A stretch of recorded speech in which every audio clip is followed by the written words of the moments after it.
I want to warn you now, the details of this next story are especially disturbing. A 35-year-old man from Greensburg is accused of molesting a child who he was supposed to be caring for, and police tell KDKA's Ross Gadati the man also had a teenage boy participate in the alleged abuse. Ross.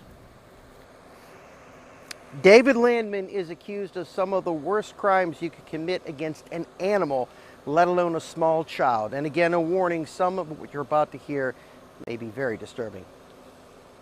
This Greensburg home may say welcome near the front door, but according to Greensburg police, it was anything but to a 5-year-old girl who allegedly endured hell inside of it. It's absolutely disgusting. Investigators say the little girl was brutally sexually assaulted while in the care of this man, 35-year-old David James Landman. This one in particular is more heinous than most. Police say Landman, along with an unnamed 14-year-old boy, repeatedly sexually assaulted the child starting in March of this year, and did so in unbelievably brutal ways. It is alleged that he sexually assaulted this 5-year-old juvenile, that there was objects used during the sexual assault, specifically a screwdriver. And a knife on at least one occasion.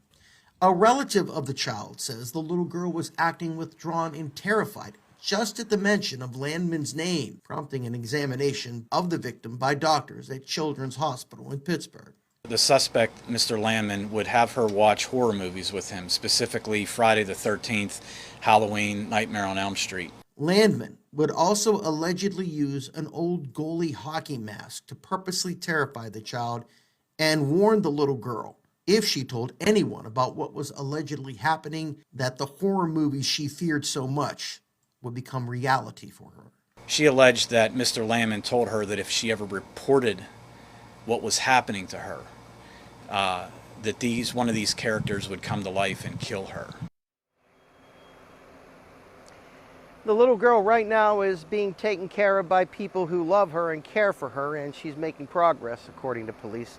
Landman, meanwhile, was in the Westmoreland County Jail. He faces multiple felonies for sexual assault on a child and other things. Now, the 14-year-old who was also allegedly involved in all of this has not been charged, but police say more charges and possibly more arrests are in the offing. In Greensburg, Ross Gadati, KDKA News.